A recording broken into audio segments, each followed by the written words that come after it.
¿Qué tal? Muy buenas tardes. Un enorme gusto estar hoy aquí y antes de iniciar yo doy gracias a Dios por la dicha que me concede de estar en tu programa, Ana Berta. Me siento muy gustoso de tener esta oportunidad y pues voy a iniciar con un poema de mi primer libro que está titulado Ayahuasca y dice, yo soy el tesoro que andaba buscando, me dijo una boa, respirando entre las lianas de este cuerpo dispuesta a testiguar, y el agua despertaba de su esencia, trazando en ascuas el manto glorioso de un paisaje eterno. Aquello era, dentro de este templo, como la bruma ascendiendo ante la tierra después de un chubasco, y la barca bordada en la corteza de la noche,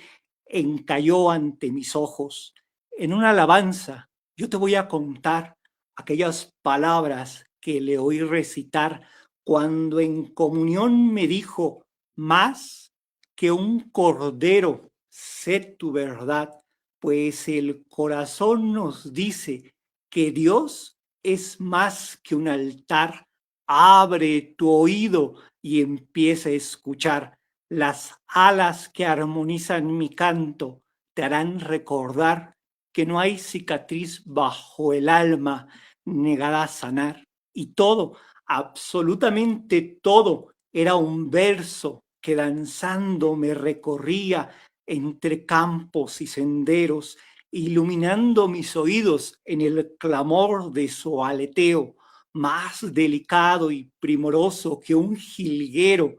Era esa boa preguntando entre luceros, ¿por qué buscas entre pétalos lo que escondes en ti, tú que has cortejado tantas flores anhelando encontrarme a mí?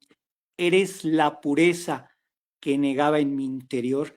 Yo te adoro, alma mía, tuya es esta flor. Precioso. Un bellísimo comienzo. Sin duda alguna, pues es importante siempre agradecer, por supuesto, a Dios, a ese universo, a ese ser superior en el que creamos y este poder coincidir. Bueno, a Sergio Miguel Álvarez Becerril tuve la oportunidad de conocerlo en el taller Casa de Adobe por la presentación de la antología de haiku realizada por la Congregación Literaria Mexicana y Taller Igitur también ahí involucrado de cierta manera. Y bueno, pues Sergio Miguel Álvarez Becerril es director del taller Casa de Adobe, pintor, grabador, escultor. Trabajó más de 10 años como colaborador y alumno de la maestra Marisole, con la E al final, Warner Bass. Se formó como ceramista en el taller de la maestra Isadora Cuellar. Cuenta con más de 40 exposiciones individuales y 70 colectivas. Su obra deambula entre el figurativismo, el neofigurativismo y la abstracción. Ha impartido cursos en diferentes instituciones públicas y privadas. Universidad Nacional Autónoma de México, Secretaría de Cultura, Taller Gráfica Actual, DIF, Universidad de la Mixteca, entre muchas otras. Su obra forma parte del acervo de diversos recintos, entre los que destacan Universidad Autónoma de Chapingo, Fundación Pascual Trabajadores del Arte, Colección Latin Art en Praga, entre otros. En 2015 publicó su primer libro de poesía titulado En el fulgor de aquel trueno. Ha participado en 8 antologías de poesía y creo que en algunas de ellas hemos coincidido porque lo ha hecho El Canto de la Alondra, el maestro Fran Fierro Brito y Marce Rom. Y bueno, pues bienvenido, muchas gracias por aceptar esta cordial invitación, Sergio. Y bueno, la primera pregunta con la que iniciamos aquí en esta tertulia cultural es, ¿qué significa para ti el arte, la poesía y la cultura? Para mí es esa serenidad en el esplendor de Dios que cada uno somos. Eso es lo que significa para mí. Ahora, en el sentido de los artistas o poetas, escritores, que han marcado tu vida, no solo tu obra, sino tu existencia de una manera profunda, ¿a quiénes nos podrías mencionar y por qué precisamente esos son a quienes consideras que han dejado una marca en ti, una marca positiva? Fíjate que yo diría que el primero, el que me acercó a la lectura, no concretamente a la poesía, pero sí a la lectura, a la narrativa, el maestro Juan Carlos Onetti. Yo creo que con él yo descubrí esa atmósfera que crea la literatura como algo mucho más profundo, al margen, ¿no?, de lo que se está escribiendo. Él, por una parte, y bueno, en el caso de la poesía, yo soy fan de Frederick Hölderlin, del Archipiélago. Es así, a mí algo que me súper encantó para mi corazón. Fue verdaderamente un descubrimiento. Y ya en un sentido más profundo, yo diría en algún sentido esotérico, a mí me encantó mucho esta Josefa Rosalía Luque. Los que hemos leído o los que han leído ese libro de Arpas Eternas, sabrán que fue la mujer que canalizó al maestro Hilarión de Monte Tabor. Uno lee en sus textos, sobre todo en ese de Arpas Eternas, que es la vida del maestro Jesús, o el de Montes y Llanuras, que es la vida relatada de los apóstoles, ese esplendor que en el verbo nos muestra una armonía perpetua. Ella ha sido un personaje que, bueno, a mí me ha gustado mucho, ¿eh? Serían esos tres personajes. Ahora, en el caso de lo que representa para ti ser el actual director del taller Casa de Adobe, sabiendo que pues tienes esa herencia cultural de la maestra Marisol Warner Bass, ¿qué ha simbolizado en ese aspecto? ¿Y cuáles son los retos que has tenido que enfrentar como el actual director? ¿Y qué se viene para taller Casa de Adobe? Fíjate que en el sentido de lo que me compartió la maestra Marisol Warner Bass, es ese acercamiento a Dios, porque resulta que yo no tenía realmente esa dicha o ese gozo antes de conocerla. Ese ha sido de entrada una gran herencia que me inculcó la maestra. Y con respecto al taller Casa de Adobe, ha sido esta posibilidad de poder reconocer esa pluralidad de lenguajes que no solo se remite a las artes plásticas, sino en general en la danza, en el teatro, en la poesía. Uno de los retos, ya pasando a la tercera pregunta, bueno, lo último de tu pregunta, es lo que se viene ahora es un homenaje a la maestra Marisol Warner Bass el 15 de agosto. Y fíjate que es un homenaje muy, muy merecido. De hecho, el Museo de Arte Moderno ya le hizo en este mes un homenaje a la maestra, yo creo verdaderamente valioso, a uno de los personajes que es verdaderamente importante, no solamente por lo que nos dejó, sino por todo lo que ella exploró en su proceso creativo. Aquí hago una pequeña acotación que es más importante para dimensionar de lo que yo estoy hablando. Verán, en las artes plásticas, para nosotros hacer una valoración de esa índole, decimos que nos vamos al cuerpo de obra. ¿Qué es el cuerpo de obra? Todas las variaciones técnicas, conceptuales o estilísticas que tuvo el autor durante su proceso plástico, que en pocas palabras sería como la pluralidad de ese lenguaje y hasta qué punto llegó o no a entenderse a partir de él. La obra de la maestra tiene esas características, es decir, es un abanico verdaderamente impresionante que parte de una especie de figurativismo hasta una abstracción que en lo último de su carrera terminó siendo casi una instalación efímera de todos esos sueños matéricos que ella tenía. Y entre los retos que has tenido que enfrentar cuando tomaste a cargo el taller Casa de Adobe y los que consideras que podrían venir, ¿cuáles serían?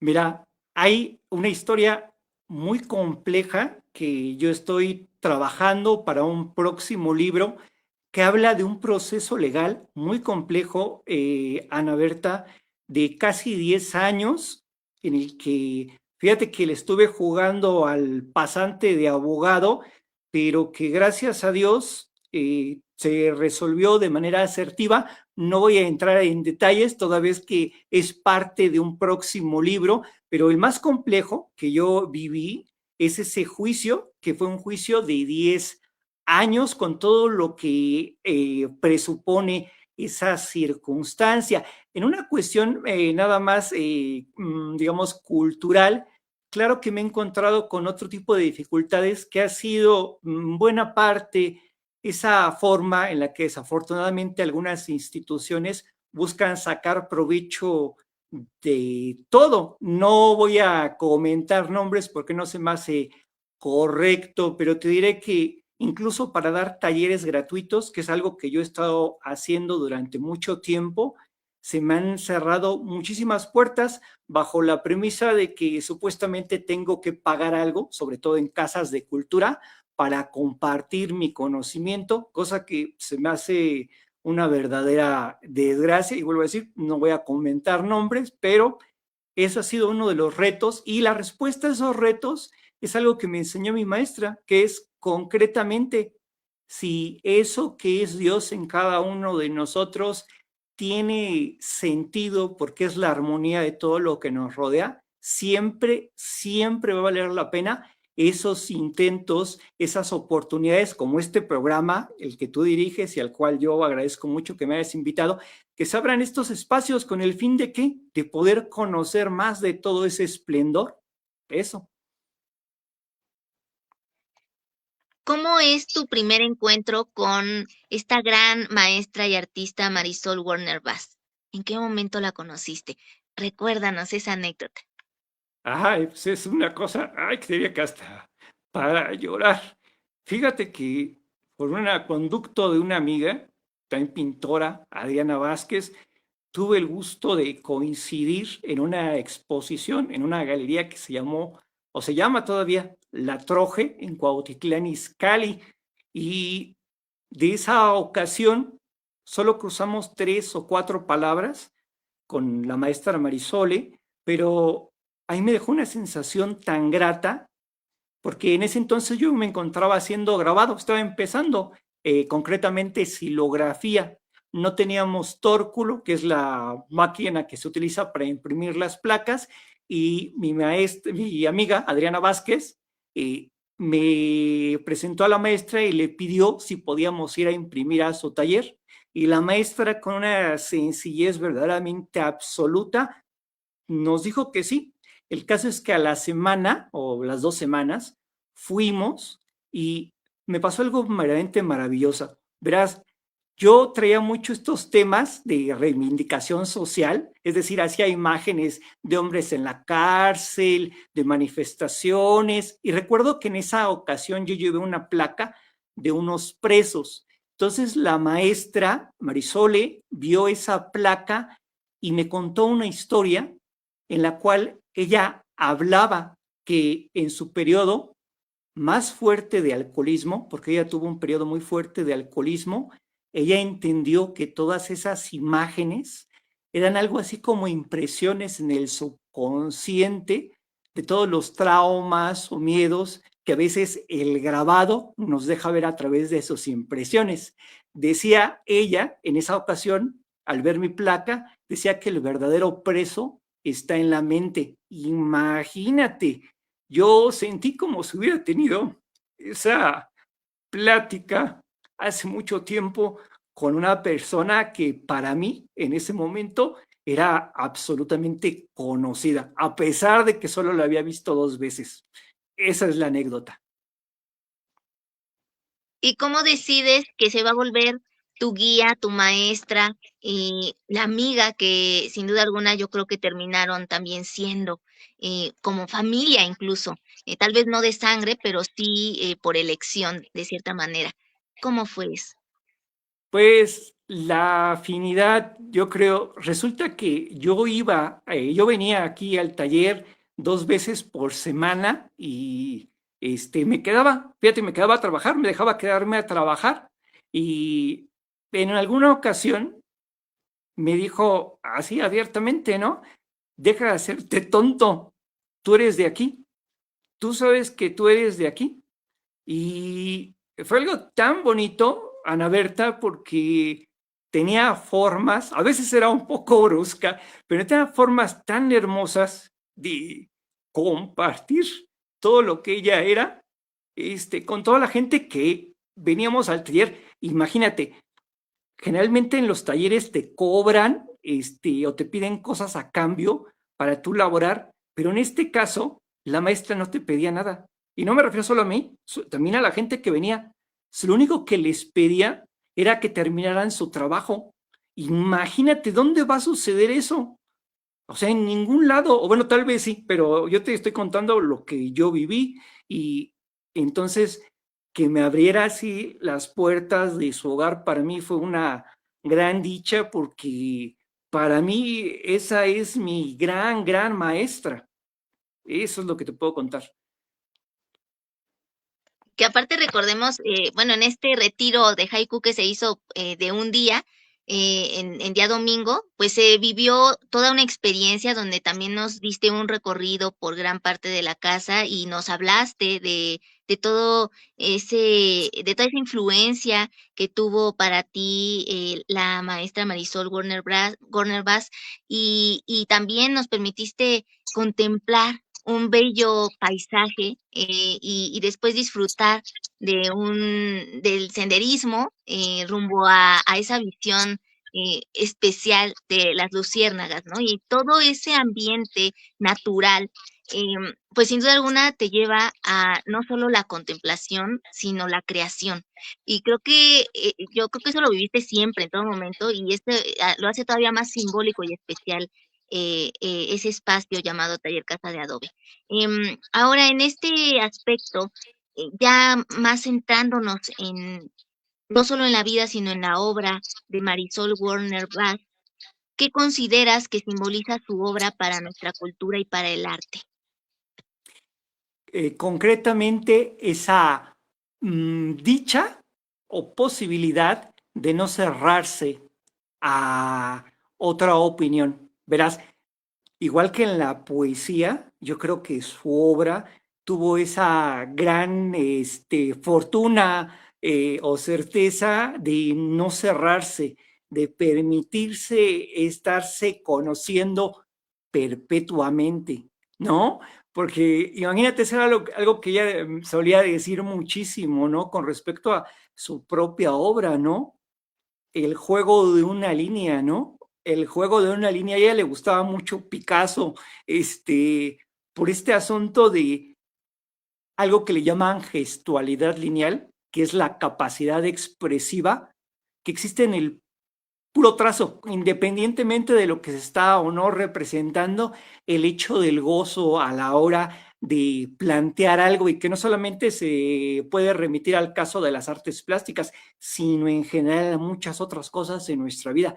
Entonces, su gran acierto de la maestra es esa oportunidad que se dio a no remitirse a una sola cosa. Y hay que recordar que en el caso de ella no solamente fue artista plástica, ella fue escenógrafa, ella también escribió, hizo fotografía y un buen de cosas que la verdad, fíjate que ahora, gracias a Dios, ya se están conociendo un poco más por todos estos trabajos que están haciendo. Yo pongo el caso del maestro Carlos Segoviano, que fue el que curó esta muestra que está ahorita en el Museo de Arte Moderno, de poder mostrar incluso cosas que no conocíamos, ¿no?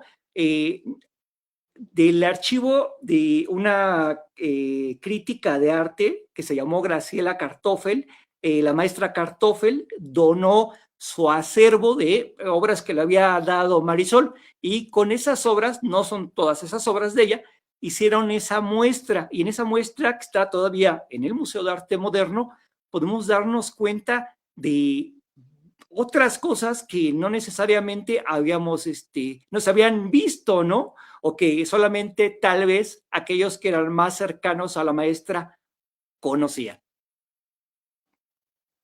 Así es, completamente de acuerdo. Ahora, en el caso de el figurativismo y el neofigurativismo, ¿cómo entenderlo? Para quienes a lo mejor no están tan involucrados o inmersos eh, en este tipo de arte, ¿cómo se los explicarías en palabras simples, sencillas, sin tanto tecnicismo? Va, figurativismo, como lo dice la palabra, una figura. Imagínense un cuadro de un árbol y estamos viendo el árbol como tal.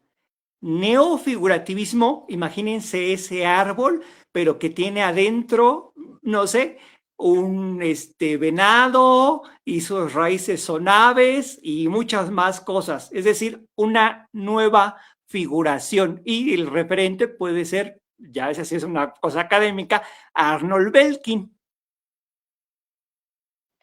También los elementos pictóricos principales de este tipo de técnica, ¿cuáles serían?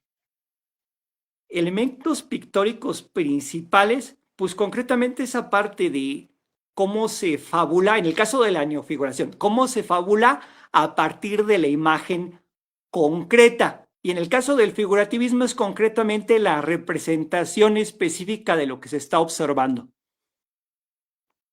También ese día nos hablabas, si mal no recuerdo, si no, corrígeme por favor, de que gran parte también de la obra estaba basada un poco en el surrealismo. ¿Estoy No equivocada? necesariamente. Mm, No, no, no del figurativismo, de la obra de la maestra.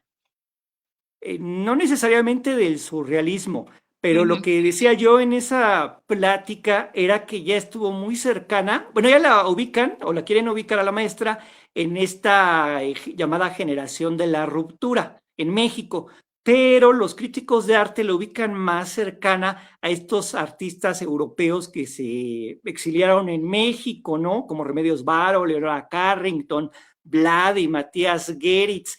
Pero concretamente, yo les decía en esa plática que como la maestra fue amiga de Remedios Varo, sí tuvo cierta influencia. De hecho, les comentaba en aquella plática que hay un libro muy recomendado, que yo recomiendo mucho, de la maestra Raquel Tibol, una crítica de arte, que se llama Ser y Ver, editado por Plaza James, y que narra o le dedica un capítulo a la maestra Marisol Warner Bar, y ese capítulo es concretamente de esa, bueno, que habla en parte de esa relación de amistad con la maestra Remedios Varo. Entonces, yo considero más bien que, como decía hace ratito, con respecto a su obra y que se permitió pues abordar muchísimas cosas y no cerrarse en algo concreto, sí está influenciada por una parte del surrealismo, pero también sería muy aventurado de mi parte decirte que solo es eso.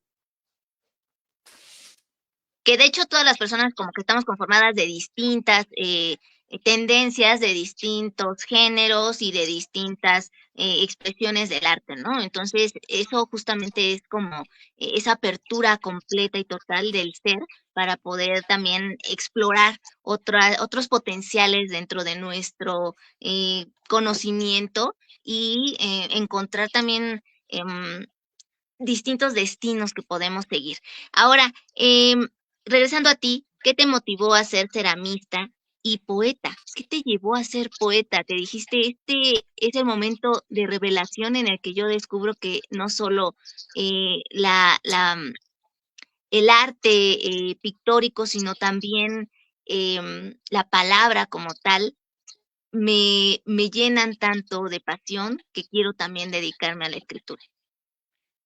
Bueno, primero a lo que te referías de ceramista, fíjate que sí y no, ceramista en el sentido del amor por toda esa transformación que se puede ver en el juego de la cerámica, porque ahí tú estás jugando con todos los elementos, con la tierra, con el fuego, con el aire, con el fuego, ¿no? pero más en ese sentido del simbolismo de lo que representa, no en el sentido académico, porque no es algo en lo que yo crea, ¿no?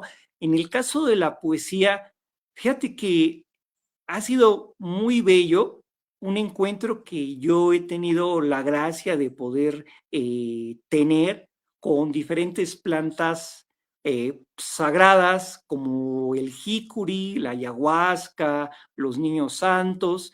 Y de hecho, el primer poema me lo compartió el abuelito jicuri, en una ceremonia. Y fue una cosa muy bonita porque, ¿sabes, Ana Berta? Yo nunca había escrito, yo me dedicaba a la plástica, esa es la realidad, pero en aquella ocasión, en un encuentro con el venado, tuve a bien escuchar un verso, entonces fue una cosa maravillosa, maravillosa, y a partir de ahí empecé a cultivar esa maravilla que es la poesía. Pues, ¿qué te parece si nos compartes un segundo poema de tu autoría? Claro. Te Les, escuchamos. les voy a compartir uno que le escribí a la maestra Marisole Warner Bass. Generalmente lo presento en una parte, pero y ya después presento otro, pero en este caso les voy a presentar ese poema de manera completa por el gusto de estar hoy aquí en tu programa, Ana Berta, y dice: no hay necesidad de perderme ante objetos o formas cuando todo lo que siento me llena. Enséñame a soltar cada apego y amarme como una escritura que poco a poco va haciéndose consciente de estar siendo leída, porque cada párrafo me pertenece como un libreto previamente acordado. Sea gloria la bendición que mi Padre ha trazado. Danzo entre actos de este soliloquio, agradeciendo recordar que la túnica de mi esencia emana esa verdad. Yo soy manantial imperecedero que despierta como alondra a la incandescencia del vuelo, reverdeciendo dentro de mí. Dios, tú eres la única certeza en mí del naufragio de mis dudas. Tú me hiciste recordar a esta vida como un canto de luces entre sombras, esclareciéndose ante el mar. Tú eres mi única potestad, suprema fuente sagrada que develas el claroscuro de mi personalidad. El saber que soy tu hijo confirma mi verdad. Excelente. Y que aparte podemos ver que te los aprendes de memoria, entonces maravilloso, doblemente maravilloso. Felicidades por ello, no es nada sencillo. Y bueno, ¿qué te parece si ahorita nos hablas de lo que puede encontrar el lector en tu libro, En el fulgor de aquel trueno? Pues ese encuentro con esa divinidad que yo he ido reconociendo al margen de una serie de ceremonias y también de meditaciones que me han llevado a poder escucharme. De hecho, ese libro es una puerta para poder permitirnos reconocer o recordar todo ese esplendor que es Dios en cada uno de nosotros. Eso es lo que va a encontrar el lector. ¿En qué otras antologías has participado? Háblanos de ellas, cómo es que decides si sí participar o no, te basas en que tengan temática libre o no importa si lo haces como por poemas por encargo o tiene que nacer realmente de tu alma, de tu corazón para poder escribir de un tema en específico. Bueno, mira, a mí me enseñó algo mi maestro, Eusebio del Ángel Flores. Mi maestro me dice, me dice que cuando es una verdad, cuando Dios expresa en nuestro corazón, cada palabra se queda grabada a fuego vivo en nuestro corazón. Entonces, por mucho que uno le quiera dar vueltas y hacerse tonto, de decir, no estoy escuchando o no siento, todo lo que te dice esa expresión de Dios en ti y en uno mismo, se va a guardar como un registro imperecedero. Al yo participar en algunas de las antologías, tomo en cuenta esa circunstancia. No creas que yo me pongo de manera casi como oficinista a estar practicando, memorizando mis versos. Yo tengo, fíjate que una manera de trabajar en la cual yo digo, pues, me llega así un sonido o una forma o una armonía y está bien, ¿no? Si vuelve a llegar, ok, ¿no? O una tercera vez, la ejercito interiormente. Y si ya es una cuarta, entonces sí lo llevo a papel. Así es como sé cuáles sí tienen o no que ir a tal o cual antología. Y bueno, pues no he participado yo en muchas. De hecho, fíjate que, bueno, con la editorial El Canto de la Alondra he tenido el gusto de estar colaborando. Creo que pues es una editorial que a muchos nos ha abierto muchas puertas y que son de una sencillez ellos, la verdad que a mí me ha parecido maravilloso. Además, claro que sí me he metido a concursos con editorial Caleidoscopio, con editorial Converso y con editorial Mítico, donde también se me ha publicado. Pero bueno, yo creo que el énfasis con respecto a la publicación, en mi caso concreto, radica en ir diseminando, ¿no? Todo lo que uno crea, es decir, que no se quede en un solo punto, porque a veces, al menos en mi caso, yo es lo que entiendo, a veces terminamos solamente leyéndonos nosotros mismos y yo creo que es bien interesante esta oportunidad de llevarlo a otros lugares. Es como lo de tu programa, o sea, imagínate esa puerta que tú abres a tantos personajes como yo para que otras personas tengan esa oportunidad, ¿no? De conocernos.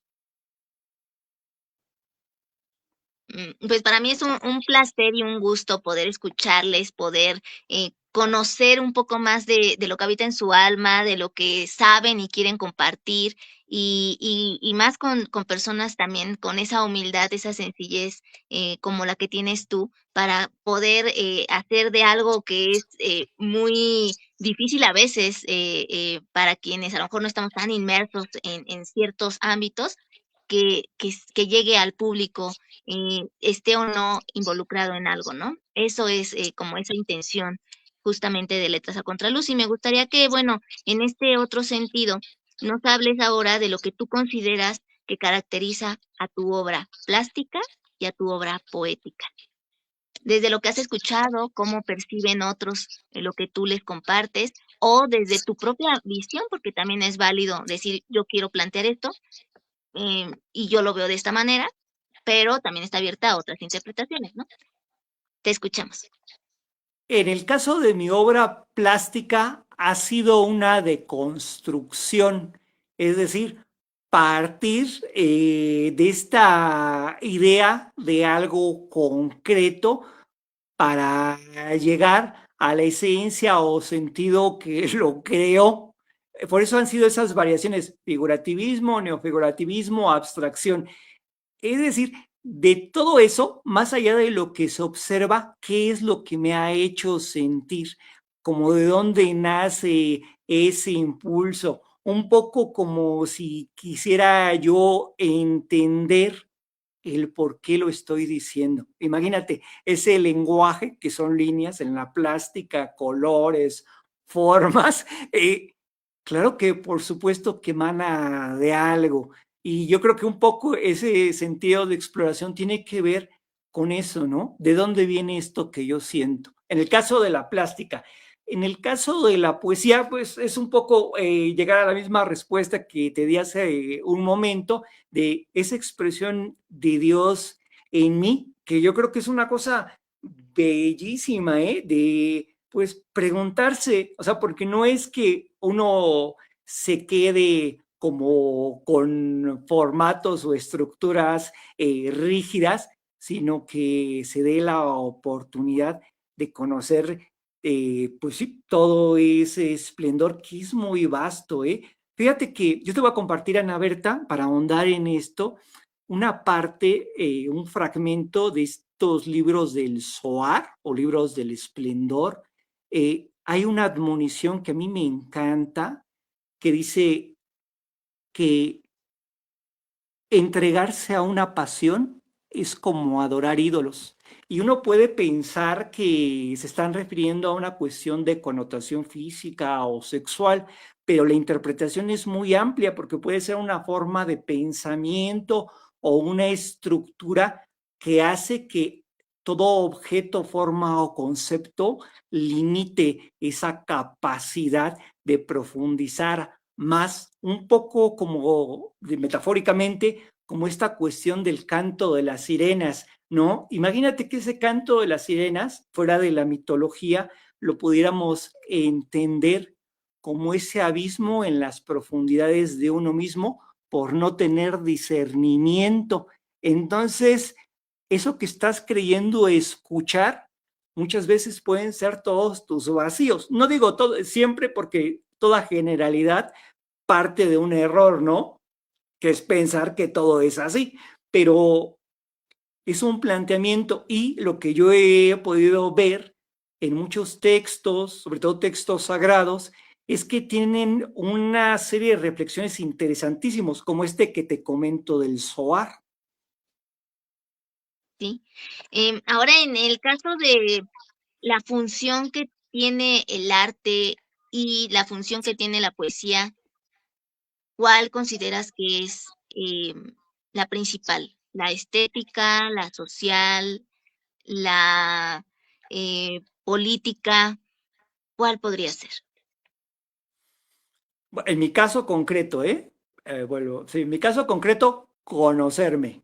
Y con respecto a las opciones que tú me das, yo diría que todas y cada una de ellas, dependiendo del personaje que las está ejecutando para comprender o desarrollar algo. Es decir, ninguna de esas opciones está peleada, ninguna de esas opciones es menor, toda vez que el que las está ejecutando tiene algo que verdaderamente encontrar en ellas. Ya casi para ir terminando, me gustaría que nos hablaras del enfoque que le das a los talleres que llegas a impartir y de qué manera hacerlo, que, que sea una enseñanza-aprendizaje, que no solo sea un yo tengo esto y te doy esto, sino que sea un dar y recibir. Mira, yo desarrollé una técnica que le llamo sensibilización creativa. ¿Qué es la sensibilización creativa?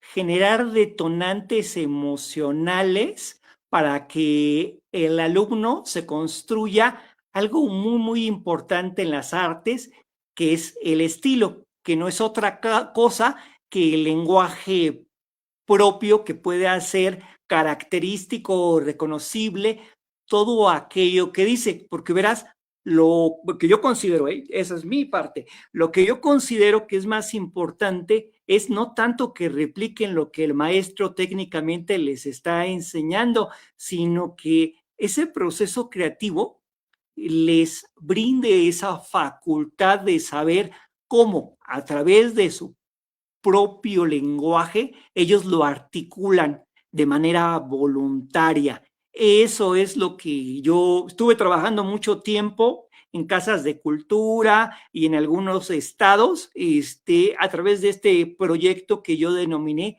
sensibilización creativa. Bueno, ahora sí, para terminar, por favor, compártenos el último poema. ¿Con cuál cerrarías? Y tus redes sociales, próximos eventos, y qué mensaje le dejarías a las nuevas generaciones. Bueno, primero va el mensaje y al final te voy a compartir el poema. ¿Te parece? Bueno, el mensaje es que nos demos esa oportunidad de seguirnos acercando a toda esta, pues estos medios, estos lugares de encuentro para no dejar que esa puerta se cierre como una instrucción perpetua. Yo no tengo tantas redes sociales, solamente tengo el Instagram, que venimos como Taller Casa de Adobe, y bueno, bueno, me despido, no sin antes nuevamente agradecerte, Ana Berta. Para mí ha sido un verdadero gozo, un placer estar en tu programa, y también agradecerte y reconocerte todo el trabajo que estás haciendo, porque verdaderamente yo he seguido algunas de tus transmisiones y digo, padrísimo, o sea, sí, qué chingonería, Ana Berta, porque también ha sido muy grato, y créeme que es una semilla que, al menos para este corazón, te diré que ha sido verdaderamente dichosa. Y bueno, yo me voy a despedir con este poema que dice: despierta la noche ante una danza, cada que mis labios recorren tu entrepierna, esbozando el murmullo de un lienzo desde donde te escribo, soñándome a las puertas de otro mundo para trazar el recuerdo que guardo en tu mirada. Y tus pechos mimaron la estadía que en besos mis palabras recorrían, abrazadas a altos templos donde todo florecía, pues la noche, embriagada de alegría, le dijo a esta esencia que tu voz sería mi guía, porque aquel vuelo solo era de nosotros, de nadie más, y guardo entre los pliegues de esta alma hasta el último verso que nos dimos, congregado en el periplo que tu presencia representó para mí. Gran placer haberte conocido, hija del viento, evocadora del sonido, que hiciste de este asceta eterno peregrino. Bellísimo. Por acá, Yu Alba, ¿ves? Dice un poema más. ¿Te animas a improvisar uno o nos compartes uno de los que ya tú lo tienes en la mente? Pues si gustas, no improvisar, porque hay un verdadero respeto, un gozo por tu espacio, no porque diga que sea mala improvisar, sino porque, ¿por qué fregados no voy a compartirte algo? Si me lo permites, claro está. Claro, por supuesto, te escuchamos. Te voy a compartir, ese te lo voy a compartir a ti, así te lo voy a compartir, ese es de mi nuevo libro, que va a ser de mi nuevo libro, y voy a tener el gusto de compartírtelo, Ana Berta, por la dicha de esta oportunidad que me das. Y se llama Poesía, Danza de la Libélula. Y dice así: si las libélulas rondan los oídos del que enternece su aleteo, dime tú, ¿dónde está el error en expresar lo que por ti siento cuando todo es un verso escrito en mi corazón? Fragua que serenas el frágil tacto de mi cordura. Para volver a ti, yo me he escuchado, recordando que solo la esencia perdura. En la comisura de tus labios, un peregrinaje es el acto de la procreación, en el que las libélulas, danzando, irradian serenas el carruaje de tu voz, como pila bautismal, porque el rocío que abreva tu espacio es un manantial. Pues muchísimas gracias, de verdad, mil gracias por habernos acompañado aquí en Letras a Contraluz, al maestro Sergio Miguel Álvarez Becerril. Pues aprendimos mucho hoy de todo lo que nos estuviste compartiendo, disfrutamos ampliamente de tu poesía. Recuerden seguirlos en Taller Casa de Adobe, en Instagram, Facebook también. No, Facebook no tengo. Solo Instagram. En Instagram sí, así te encontramos. Sí. para que vean todas las actividades que van a estar teniendo allí en ese bellísimo lugar que les recomendamos muchísimo visitar en algún momento de su vida, no se lo pierdan de verdad. Y bueno, también agradecer a quienes vieron este video en vivo, a quienes lo vean en diferido, por su fina atención y su tiempo, que reciban muchas, muchas bendiciones y bueno, seguimos aquí con más en Letras a Contraluz. Esta fue la tertulia cultural con Sergio Miguel Álvarez de Terry. Muchas gracias.